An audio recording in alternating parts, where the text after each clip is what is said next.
Hi again guys, this is just going to be a very short video on just some miscellaneous details that I missed throughout the other videos. So it's just a couple of things.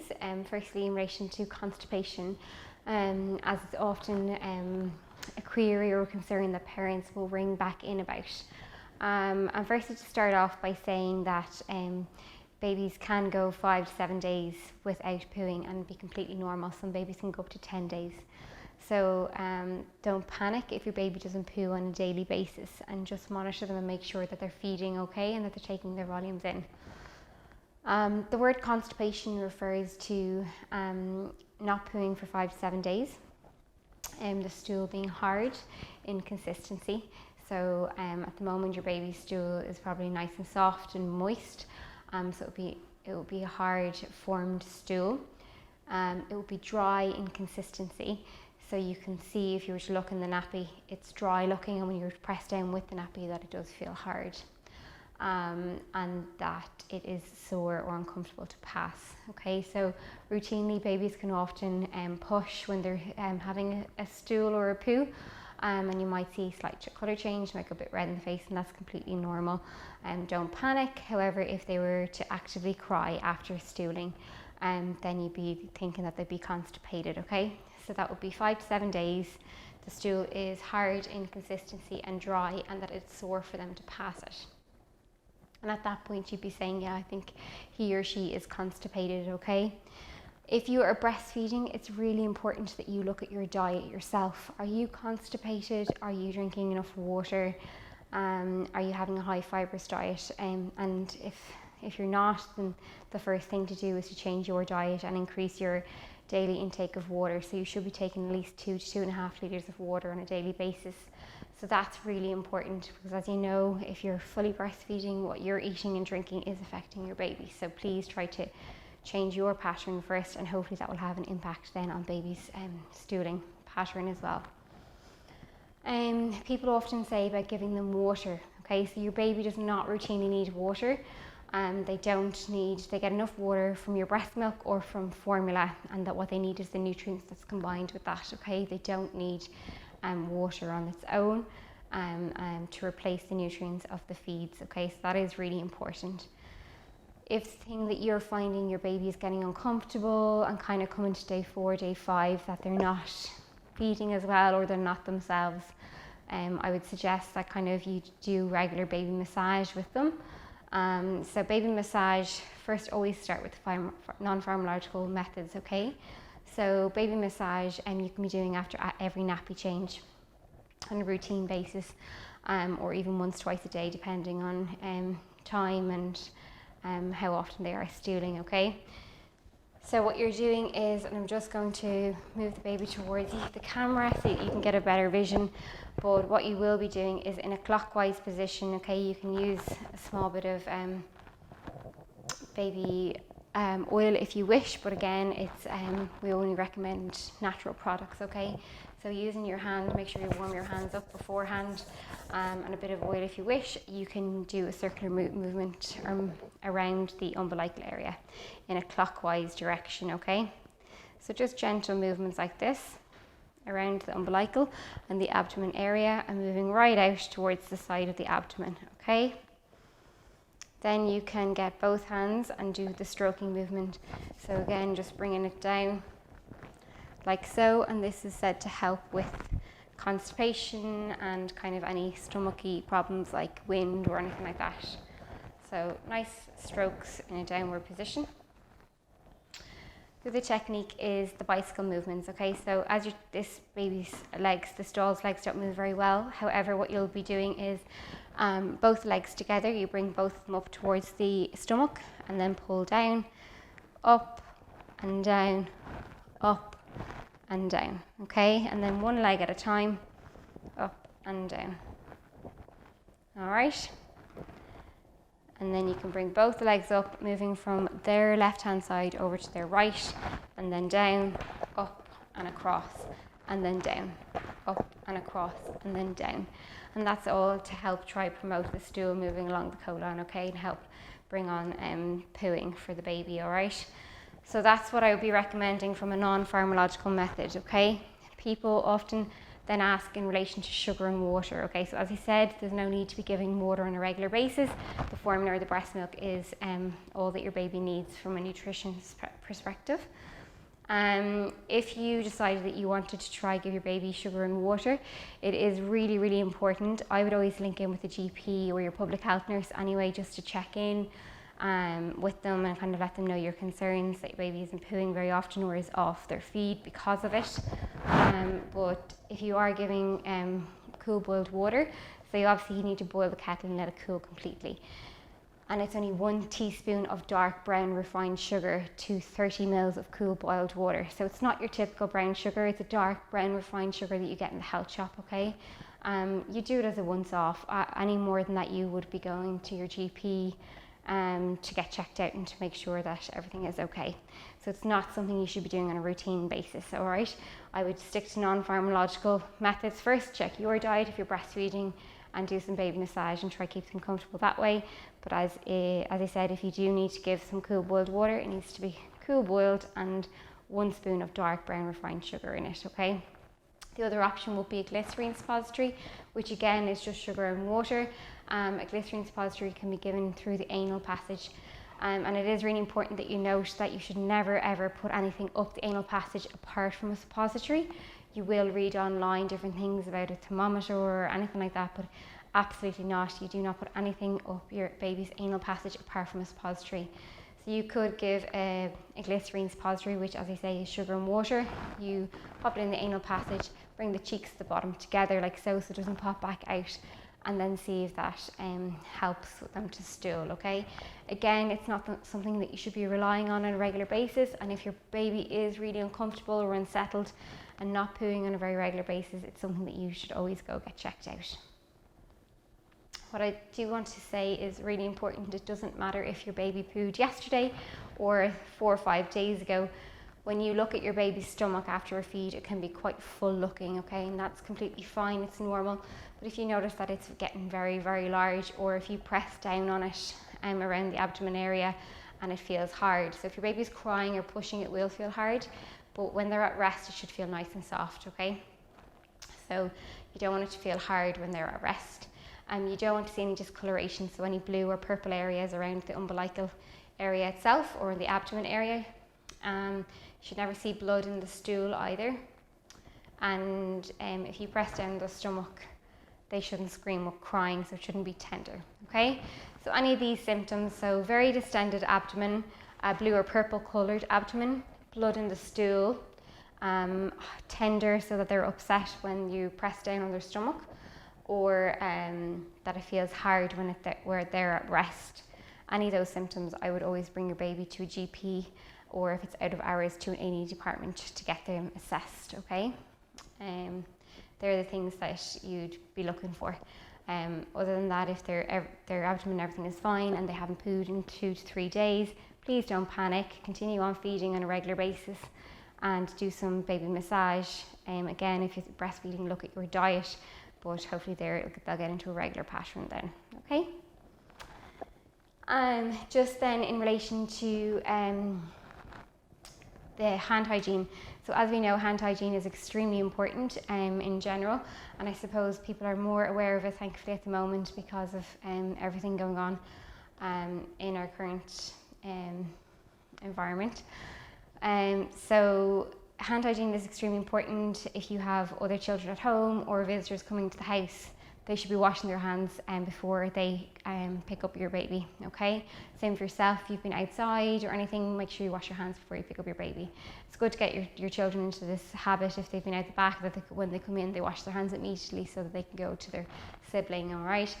If you have a preterm baby, it is recommended that you keep visiting to a minimum as much as possible for the first few weeks while you're settling in at home, okay? So that's not to say that you shouldn't have any visitors, but I would always say to you, make sure they wash their hands when they come in.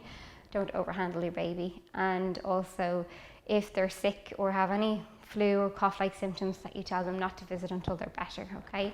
So that is really important. Then for yourselves as adults in the household, so if you haven't received the Pertussis vaccination, which is the whooping cough vaccination, during your pregnancy and you've had a preterm baby, it is recommended that yourself and any other adults, so your partner or anyone living in the house with you, would get the pertussis vaccination. Okay, so that is very important.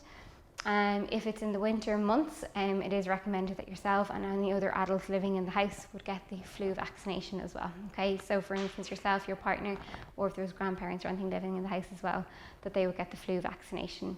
So our aim is to cocoon the baby as such by protecting the adults and everyone around them.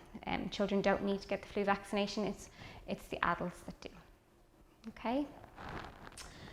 Then just in relation to birth registration, so you will have seen hopefully a member of the birth notification team in the hospital prior to you being discharged home, and if you haven't, they'll hopefully contact you.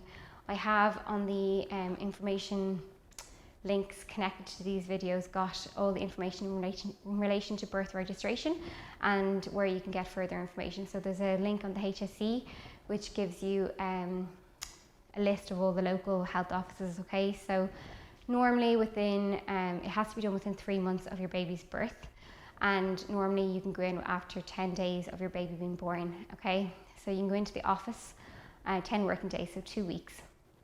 So you can go into your local health office to register your baby's birth then at that point. Okay, so that information is on the website. Okay, then your health insurance. If you do have health insurance, all different health providers have different policies, so I would recommend that you phone your health provider kind of when your baby is born or as soon as possible afterwards to put them onto your health insurance. And the reason for this is there can be clauses in relation to the time period it takes for them to be accepted onto your policy, and that they won't cover for any pre-existing conditions prior to putting them onto your policy. So that is really important that you have them on your policy as soon as possible. Okay, so they make sure that they get their full cover. Soothers then is something else that parents often bring up, and it's perfectly safe to use soothers.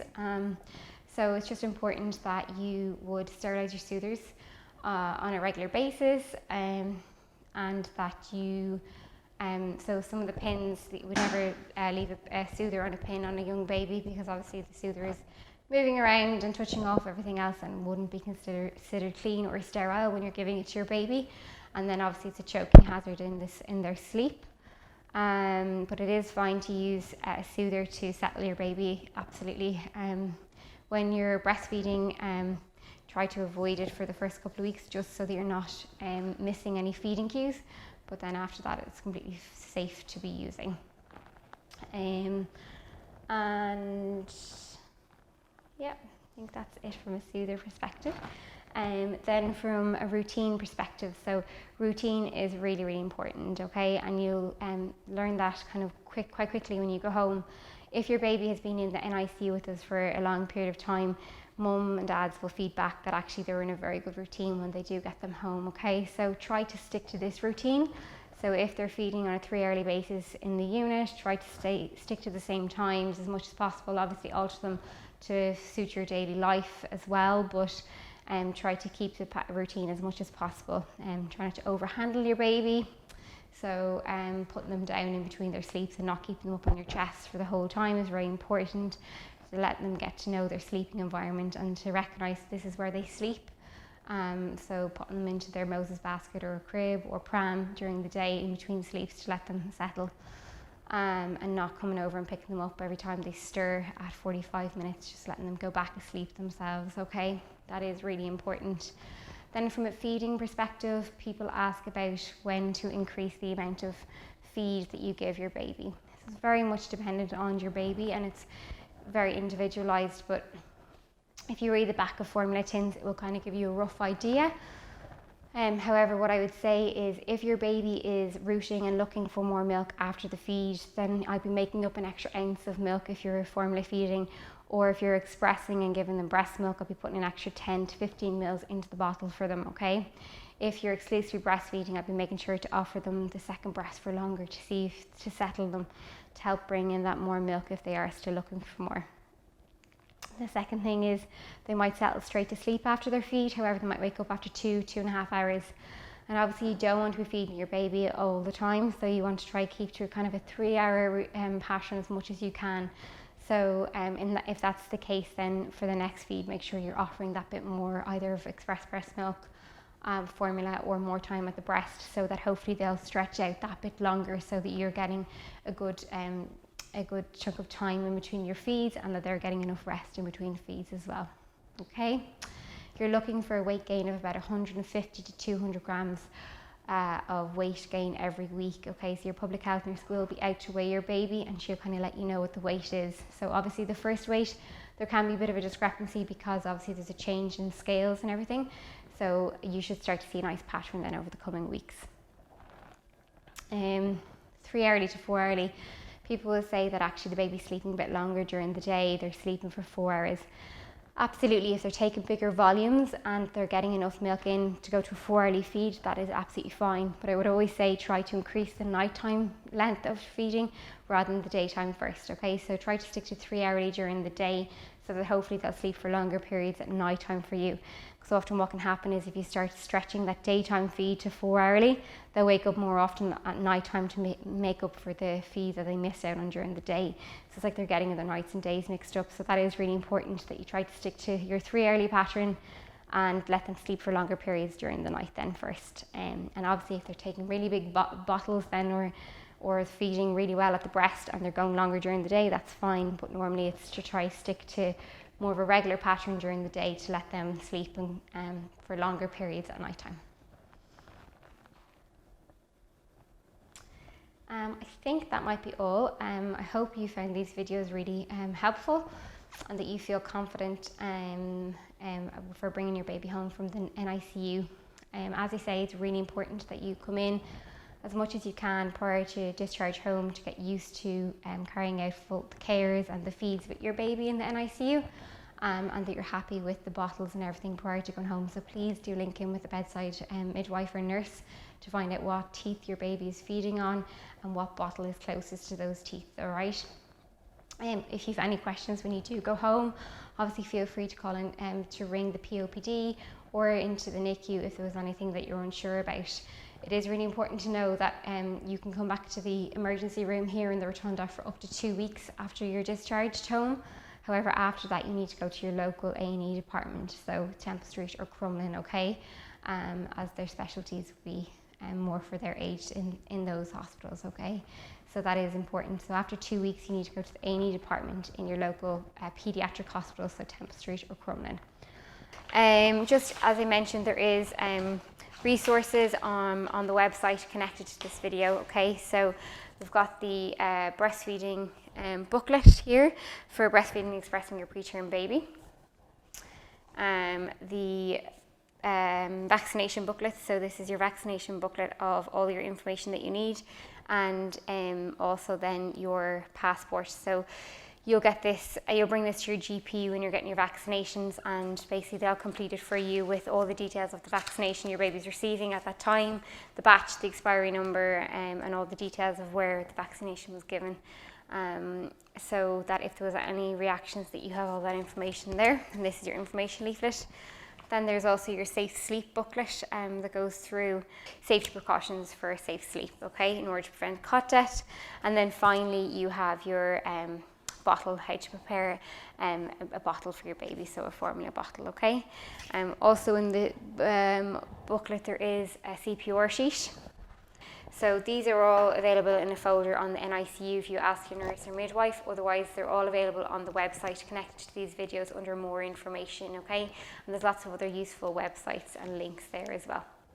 Just one other thing that I wanted to mention in relation to expressing is the expressing bra, okay? So you can buy this in a lot of the baby shops or online on certain websites. So if you type in expressing bra, so it's not your normal maternity feeding bra, it's a bra that you has little cutouts towards the nipple area. So you pop in the kit. So as we mentioned already, the benefits of double pumping, so we would always say to double pump using your electric pump, okay? So basically you put in the flange of your kit into the inside of the bra, and the same on the opposite side, so that it tightens at the back. Some of them have a little zip up the front and some of them have little clips down, okay? and basically it means then you're hands-free when you're expressing. So it can be very important or beneficial when you are expressing for a long period of time, say for instance if your baby's in the NICU for a number of weeks, or if you're expressing when you do go home. So obviously we know it can be quite time consuming, so having the expressing bra really does help. It means then you're hands-free, you can be eating your dinner or having your lunch while you're sitting down and relaxing, or replying to a message, putting on makeup, whatever it might be. It just means that you're hands-free while you are expressing, so that is another thing I'd recommend. And the other thing I wanted to show you was the apron that I had said for if you're bathing a baby on your own, so I'll just show you that.